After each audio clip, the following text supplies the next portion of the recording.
The developers have given some early info on Civ 7's AI at the PAX West Civ 7 developer panel. We're going to talk about all of that, the updates the devs shared about Civ 7's multiplayer, and a few more nuggets. But first, let's pick up where we left off in our last video and look at some brand new information about cities in Civilization 7. So from what we already knew, I have been really encouraged with what they've done with the cities and districts for Civ 7. They've removed much of the city micromanagement that's often felt tiresome in the late game of many previous Civ installments, and I think that could be a masterstroke. But the panel has given us even more details on cities and districts, including that Civ 7 will give players more of an opportunity to play tall, i.e. playing with a smaller number of more powerful cities compared to Civ 6 where it felt like you just had to play wide to win, wide being playing with a larger number of cities. From what was discussed, there seems to be at least two key ways that Civ 7 will facilitate this. Firstly, it will reintroduce specialists, allowing you to allocate a new population to an existing district, which will boost its output. Allocating a new population to a district with a library in it will give you bonus research, for example. Secondly, the new settlement cap, which eagle-eyed viewers will already have spotted in previously shared gameplay, will limit the number of towns and cities players are able to place. As we discovered in our previous video, increases to the settlement cap are unlocked via your Civ's unique culture tree. Some Civs will have more settlement cap increases available to them than others. Presumably this will depend on the historical size of the Civ. It's going to be interesting to find out how this works in the Age of Exploration. Will it be the same system for settling cities on the new lands available for you to explore? Or could there be like a colony system here? Either way, the ability to play both tall and wide in Civ 7 is a welcome change, because often I just felt kind of forced to play wide in Civ 6. Another feature of cities I enjoyed learning more about during the panel was how Civ 7 will bring elements of continuity between the three different civilizations that you play as during a game. Visually, we already knew that remnants of each civilization would remain in your cities, but now we know a little bit more about how this will work. One new feature discussed was the unique quarters. Most civs in the game will have two unique buildings available to them, and if you build both in the same district, this will be transformed into a unique quarter which remains untouched throughout the ages, allowing your cities to retain a culturally distinctive element of their past. I also believe that these will continue to provide gameplay bonuses too, which is pretty cool.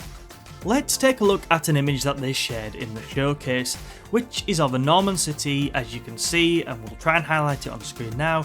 That is a Norman lighthouse district. But we can also see distinct remnants of Roman culture throughout the city, which gives us an insight into how cities will evolve throughout the ages. It's fair to say that one element of gameplay that fans have consistently said they want to see improved for Civ 7 is the AI, and it's also fair to say that the devs have taken note of this. The AI is a sensitive spot for us. To their credit, it looks like they've taken this feedback on board. Now, as we learn more about the game, a recurring theme is that a big effort has been made to remove a lot of the micromanagement, which has been prominent in previous entries.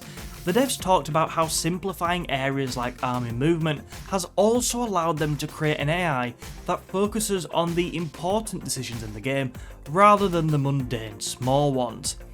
Clearly, a lot of work has gone into Civ 7's AI, and crucially, for all of us who would appreciate a little bit of an improvement in this area, it sounds like the initial feedback from those that have played the game is good, which is definitely a major positive. Over the last two videos, we have discussed some huge features, but before we wrap up this video, let's quickly round up some of the other smaller details that we learnt about during the developer panel. We know that multiplayer games can be split into smaller chunks and can start in any age. You can also revisit these. The example they gave was a group of friends playing one age per weekend. However, there are some small problems emerging with the multiplayer. One problem highlighted is that it will have limited player slots. Remember that the map expands significantly in the exploration age, presumably welcoming in new peoples as well as land? Well, they have had to leave room for that, so the player count in multiplayer games will be limited as things stand.